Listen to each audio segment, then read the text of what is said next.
c'est important d'avoir un CFC de toute façon de nos jours. T'as pas de CFC, tu peux rien devenir de toute façon. Moi, mon avenir professionnel, moi je le vois quand même assez bien gradé. Je vais pas rester simple ouvrier comme ça m'intéresse pas. Que penses-tu du marché de l'emploi aujourd'hui pour les jeunes? On ne fait pas forcément le métier qu'on a rêvé d'accomplir, hein, ça c'est clair. Donc il y a le principe de plaisir, puis il y a le principe de réalité aussi au niveau professionnel. On aurait peut-être tous aimé faire autre chose que ce qu'on fait au quotidien, mais les réalités économiques, l'argent dont on a besoin pour vivre, font qu'il y a une réalité professionnelle qui est souvent peut-être en distorsion avec ce qu'on espérait. J'ai dû vraiment faire marcher les relations pour trouver une place, mais tandis que mon papa, c'est le patron qui est venu le chercher pour avoir une place, quoi. Bah là, j'ai eu de la peine à trouver ma place. J'ai dû envoyer une 60aine de lettres. Ouais, maintenant tout nous est donné, après on a des facilités. Personnellement, j'ai jamais été au chômage, c'était un choix. J'ai plusieurs amis qui ont été. Après, c'est pas forcément toujours un choix d'aller au chômage. Enfin, certaines se plaignent qu'ils peuvent pas travailler, ils n'arrivent pas à trouver. Pour moi, on peut toujours trouver. Vu la situation économique, je comprends qu'il y en a beaucoup qui n'aient pas de travail parce qu'en général, l'employeur préfère garder les gens qui sont déjà compétents que d'en former des nouveaux. C'est pas impossible, c'est juste difficile. Là, justement, je suis en train de faire des petits jobs à gauche, à droite, nettoyage, pour remplir la fin du mois, quoi. Parce que maintenant, je vis tout seul, je dois payer le loyer, des assurances.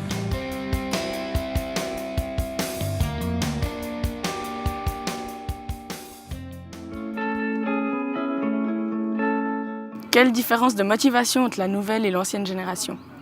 Depuis 15 ans que je pratique, je n'ai jamais rencontré un jeune qui m'a dit « je n'ai pas envie de travailler, j'ai pas envie de bouger ».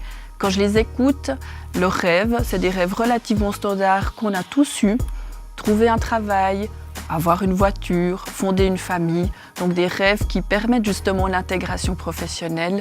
Il y a aussi malheureusement une image contre laquelle je lutte, mais qui est souvent véhiculée, de jeunes oisifs qui ont tout de suite, facilement, etc. En réalité, c'est l'image de la génération précédente, la génération dite du baby-boom, qui a vécu celle de nos parents, qui a très bien vécu, financièrement aussi, qui a connu une période d'essor économique, et on sait que notre génération vivra un peu moins bien que la précédente.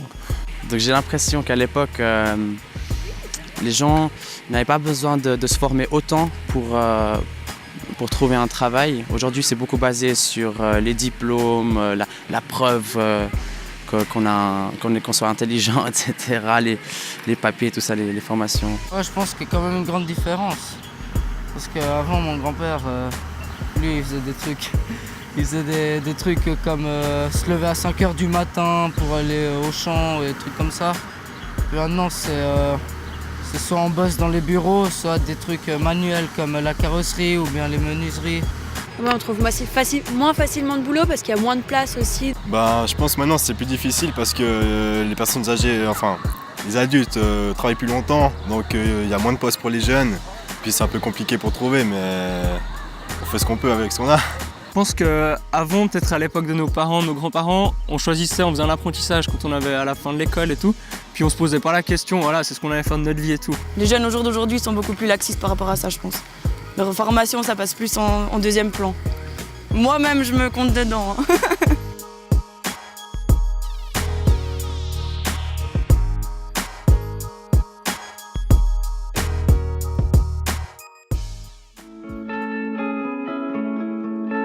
La motivation, elle sera quoi pour trouver un emploi? La très grande majorité des jeunes en Suisse vont bien, mais on ne le dit pas assez. Mais on a tendance à trouver le jeune un peu suspect. Donc un jeune qui sera motivé et qui le montre va désamorcer, c'est bien qu'il le fasse, une éventuelle étiquette qu'on pourrait lui coller ou une suspicion de l'employeur par rapport à son intérêt pour le travail. Il faut s'intéresser, il faut se bouger.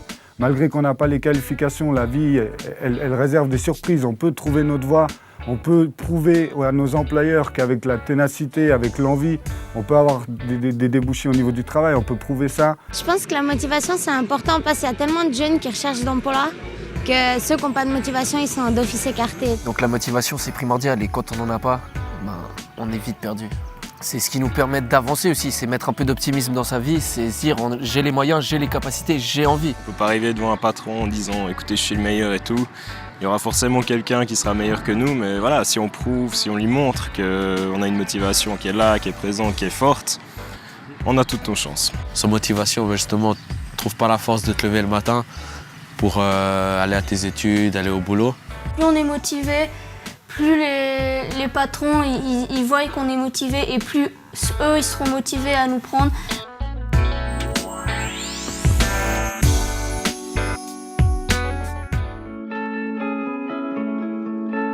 Qu'est-ce qu'on peut faire pour motiver les jeunes?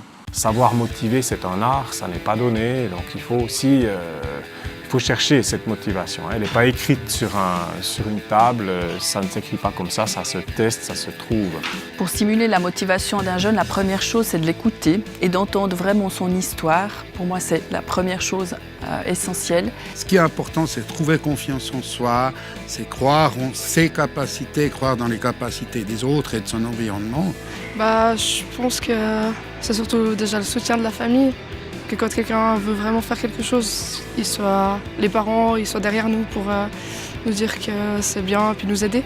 C'est qu'à l'école, on me répétait tout le temps et tout le monde a déjà dû l'entendre, c'est tu étudies pour ton avenir. Mais avant de nous dire tu étudies pour ton avenir, on devrait nous dire de quoi sera fait notre avenir en fait. C'est-à-dire nous montrer la réalité en face, nous dire le travail ça va être comme ça. Si tu n'étudies pas, tu vas te retrouver à tel étage de la société. Si tu étudies, tu vas pouvoir grader, tu vas pouvoir gagner plus d'argent. Après, peut-être mieux renseigner les jeunes et puis mieux informer, plus de stages, forcer les jeunes à faire des stages en fait, je pense que ça peut être pas mal. Déjà être un peu plus ouvert d'esprit pour commencer. Et puis peut-être donner la chance à des jeunes. Moi je sais quand j'ai commencé mon apprentissage, la plupart des gens qui étaient de VSO et tout, ils étaient direct recalés. Puis ça je trouve pas normal parce que pour moi tout le monde a le droit à une chance, c'est pas parce qu'on était nul à l'école que professionnellement on est forcément aussi des incapables. Pas se laisser abattre par un échec, de toujours persévérer. Parce que c'est en persévérant qu'on réussit dans la vie.